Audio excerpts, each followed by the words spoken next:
my dear friends and net aspirants, welcome back to yet another video session of our YouTube channel High Point. I hope you are following the whole lecture series that we are doing in cultural series as well as literary theory and criticism.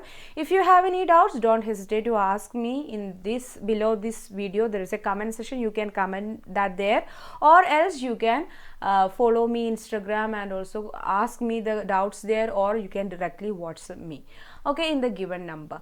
Today in this class we are going to learn about cultural intermediaries. We will be learning what is cultural intermediaries, what is the meaning of this term, and some facts and aspects related to this term cultural intermediaries, as well as how this term cultural intermediaries, this concept is relevant in cultural studies. Okay, so before beginning, let me introduce the other platforms that I am available. See, I have a WhatsApp group in which I am sharing some study materials related to NTA, UGC, NET, JRF, English language and literature, news and updates related to the same, and also some in everyday basis I am sharing daily quiz question and answers to that. So if you want to join the WhatsApp group, you can go to the description box and you can click the link and join, or else you can directly message me in this given number and I'll be glad to share the link, and you and your friends together you can join the WhatsApp and have the facilities. And if you are there on Instagram too, I am sharing lot of free materials there in my Instagram page. My ID is right here, Ligi Maria 90. You can search for it and you can join. You can follow me on Instagram for this study materials in the form of study cards, daily stories, various things about related to English language and literature I am sharing in my Instagram story, as well as many things. So we are sharing small videos and reels and live video sessions and classes, recorded classes also we are planning in 2022. So sooner or later we are starting that. That will be a real help for you in your UGC NET preparations. So more than that, we also maintain a website known as www.highpoint.in, in which we are sharing, and we have already shared 900 plus audio lectures under many modules. You can find these 900 audio lectures together and 300 plus PDF materials which are downloadable, and you can use them throughout your career, and using them you can brush up and always maintain a touch with literature using this PDF, simplified PDF notes. And for you to have an experience, for you to have an exam experience, and you to revisit and revise the points, revise the materials that you have already covered, you can attempt to practice on previous set of question papers, the whole set of previous question papers that we have provided in the website. More than 3000 questions you can find there. So if you are interested, after having the free trial in my website, you can join us in the either of the courses. If you are interested in joining, let me know. And once you have joined for the either of the courses, you can have two bonuses now. For that, we are not charging anything else. The first bonus that you will get is a weekly test in every Saturdays. The topics for this test is already previously announced that you will get, and also you will get a personalized study guideline according to your own preferences and schedules, because our people will meet you and we will share a questionnaire to you, and according to your answers we will prepare that schedule for you, and you can follow our suggestions if you want to be consistent in your studies. Okay, so these are the things that we are providing for NET aspirants. So if you are interested, let me know. If you want to know more, also don't hesitate to WhatsApp me or call me in this given number. So without wasting time, let's move on to the introduction to today's video. And today's video is about cultural intermediaries. So please remember this term, cultural intermediaries. See, intermediaries, that word itself carries the more or less meaning of this term, and intermediaries, they are mediating something, right? Every other intermediaries, they are between something and they are mediating something. So the same with cultural intermediaries that we will look at later. Now let's see the term. Who introduced this term? The term cultural intermediaries was introduced by the French cultural theorist Pierre Bourdieu. Please remember this name, Pierre Bourdieu. He is an eminent cultural thinker, and Pierre Bourdieu is a French cultural theorist. Remember that too. And he is the one who introduced this term cultural intermediaries. Cultural intermediaries are those that mediate between the production of cultural products, events, and its consumer. So, basically, like I said, intermediaries, cultural intermediaries or any other intermediaries, they are intermediating or they are mediating between something, right? Here, cultural intermediaries, they are mediating between, or they mediate between the production of cultural product or any other cultural product. Think of anything else, okay?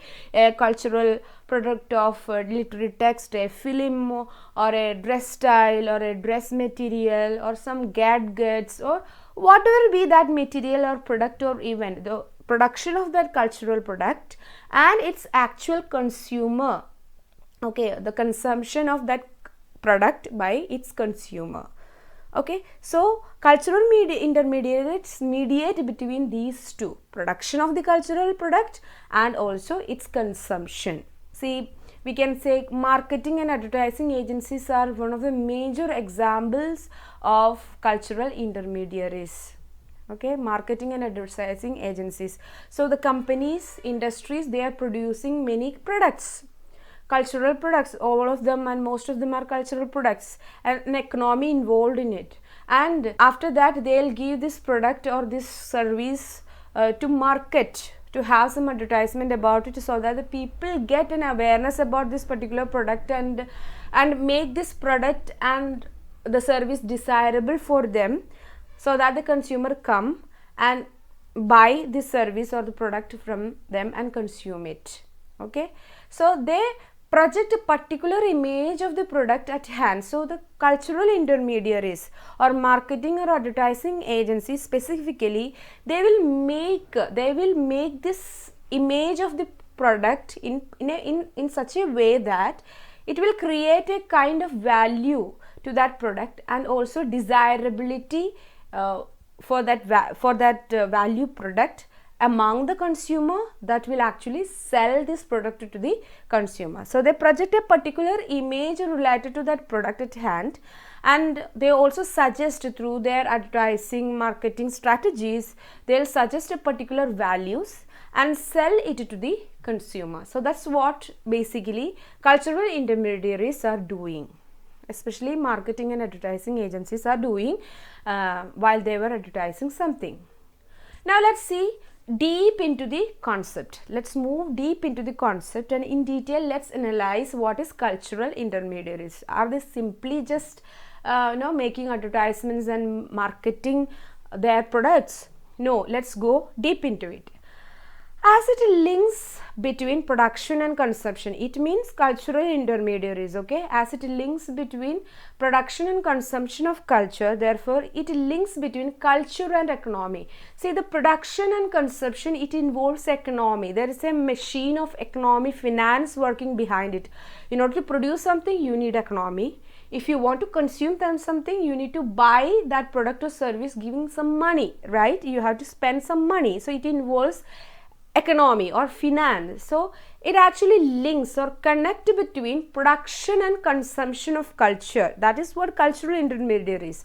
So since they connect between production and consumption, they also link between culture and economy. Culture in the sense that how these products and things are consumed, and how value is created in a culture, and also a culture is in a way it is linked to economy through these cultural intermediaries. Okay, cultural intermediaries functions to present the product or events in such a way that a desire for the same is created in the consumer, who then buy the product. So what are they basically doing?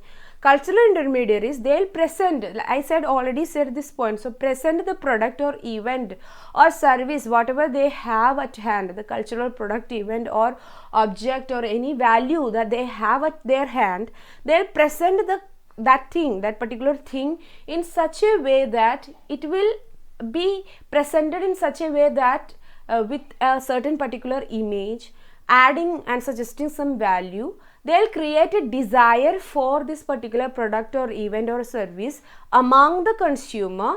Ultimately, that will persuade the consumer to buy that object or event or consume that event or product or whatever services they are presenting to them. So take the example of Hindi films.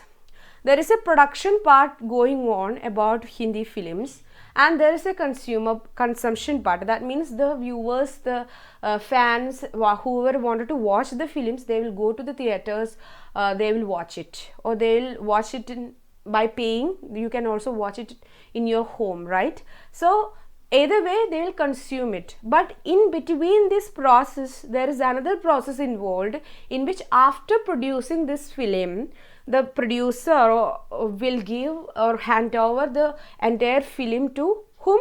The marketing wing of this film or marketing agency. That agency will create situations and situation in order to promote this film. So there is a promotional event will happen after the production of the film, actual production of the film and actual consumption of this film. So there will be launchings, right? There will be musical launchings by musical companies, and there will be the stars will appear before the before the consumers, like especially college students or general public. They'll conduct many events, promotional events, and the people involved in this film, especially the film stars, heroines, they will appear before the media and they'll talk about it, and various in social media the songs will get promoted. Nowadays you can see a new Hindi film or new film and its songs will be celebrated in social media, especially Instagram reels will be produced about this film songs and all. So in that way, through various channels, it will get promoted by the marketing wing, by the advertising agency or the promotional wing through their various activities. So in that way the film will get promoted in such a way that it will create various kind of desires among the viewers, among the consumers, in order to watch this film. Okay, the marketing wing of the film production do various things to create the desire and curiosity among the audience to watch the film. So maybe after watching this film we may not get satisfied what we were expecting. Our expectations won't meet this kind of film that we have desire to watch.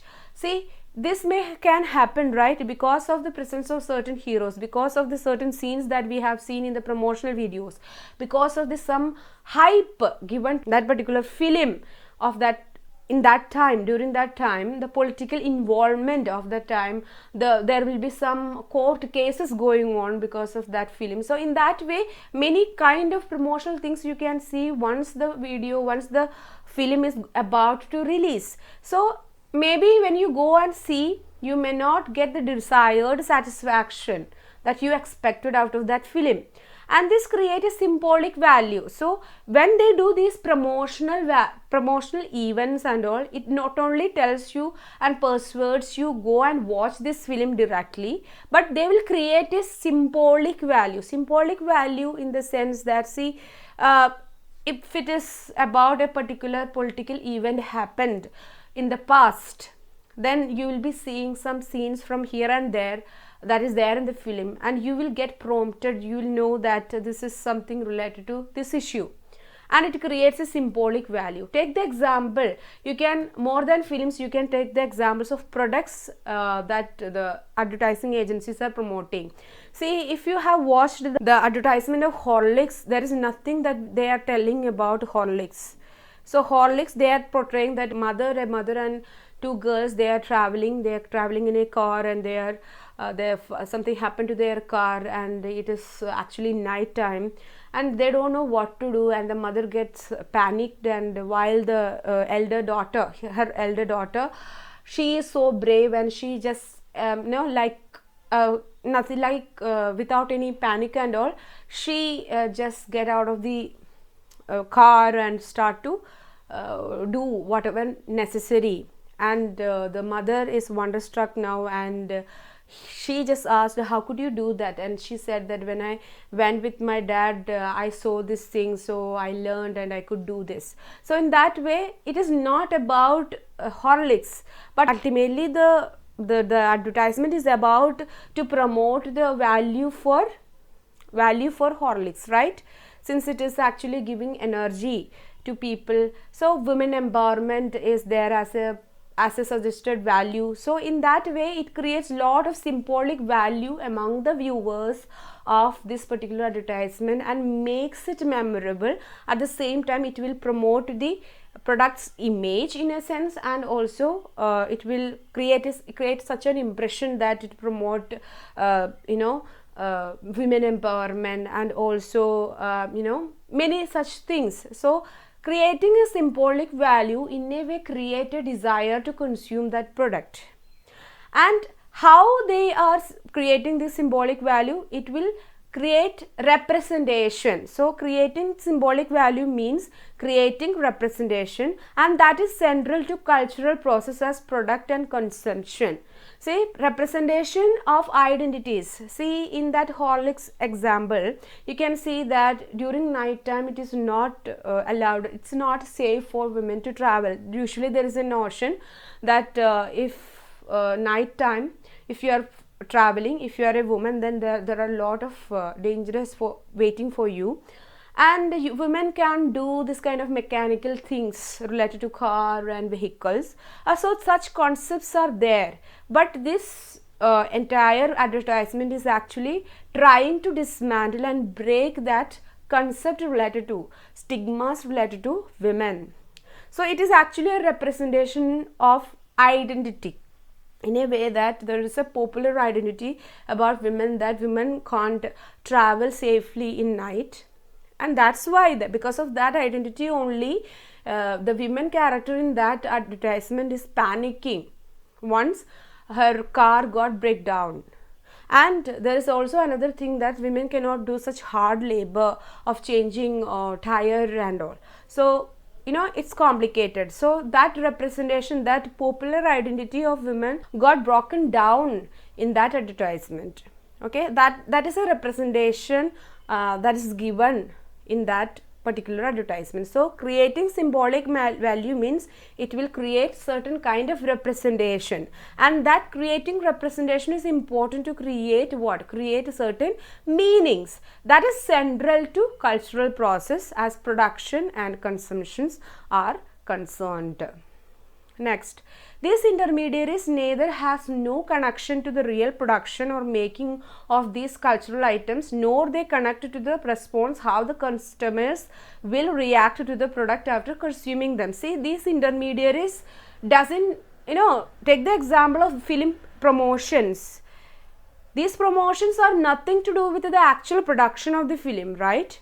Only some people are there, like heroines are there, they are talking about the film and the making of this film, but intermediary as a promotional event, it does not relate to the actual real production or making of this cultural item known as film. Also not related to or connected to the response how the consumers are going or how the customers are going to react to this particular film or the product or the service that they are giving. But intermediaries, they are just working between the production and consumption of a certain event or a certain product or a service in order to make the product desirable for the customers and persuade the customers to buy them and consume them, creating some desirability through representation.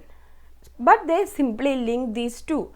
They are service professions that enable the cultural product to be sold metaphorically and literally to the consumer. So metaphorically, in the sense, it will create some desirability through representation. It will give suggested values. So metaphorically, it will represent something and it will sell this product desirability. By creating some desirability, it will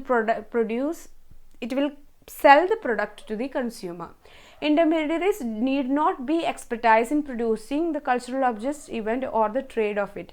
So these intermediaries, there is no need that they know about the actual production of the product or actual trade of the product, or how the consumer is going to buy and what all profit they are going to get.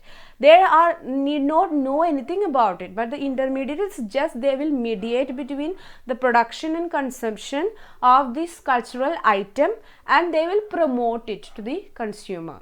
And even fan clubs are cultural intermediaries. We can see, as far as film is concerned, fan clubs are cultural intermediaries. So as a conclusion, let me tell you this: cultural intermediaries generate an interest in the cultural product. What is the major aim? Why cultural intermediaries are important? Because they generate an interest between the product and its actual consumers. And how it is important in cultural studies? Because cultural intermediaries, how they will promote the product to the customers, they'll represent this particular cultural item in such a way that to create some suggestive values and some sort of identities about this product, and that will persuade the consumer to have that and buy that products and have them. And they may have an influence on consumption patterns. See, cultural intermediaries, they actually exploit the consumption patterns of customers, and they can also influence it. They mediate between the production and consumption of the cultural product. So basically these are the major takeaways from this particular video. I hope this was clear to you, and this was pretty much a short video. Cultural intermediaries, please remember that Pierre Bourdieu, a French cultural thinker, bring about this particular term cultural intermediaries. And if you have any doubts, please mention all of them in the comment section or directly WhatsApp me in this number. I will be glad to clear your doubts or have a chat about cultural intermediaries or any other concepts related to cultural studies that we have so far seen in this entire playlist. So don't forget to follow me on Instagram if you are also there on Instagram. My ID is right here. And also, if you are interested to have a simplified, comprehensible, well arranged, chronologically arranged study materials for your UGC NET JRF, and also wanted to have a systematic study materials for your UGC NET JRF goals, then don't forget to visit my website www.highpoint.in. and if you are studying on your own also, then this visit of my website can help you, because that will give you a clear-cut view what you have to study. So take the free trial there, and if you are interested to be a part of us as a student, then don't hesitate to message me in here if you want to know more, or from the website itself you can directly join to the courses, because a 15% of off is going on there for the fee structure, because I don't want you to wait for the next NTA UGC NET exam schedule to publish. You can join us now itself, and you can start studying and have all the 2 bonuses, the weekly tests and the personalized study guidelines. Okay, so that's all about it. And if you have not yet subscribed to my YouTube channel here, subscribe to it if you are interested. If you like this video, subscribe to the channel and also press the bell icon so that you don't have to miss any of the videos that we are uploading in our YouTube channel here. So that's all about it. Meet you in the next video session. Until then, stay tuned to my channel and also work hard towards your goals, and be happy and be safe. Thank you.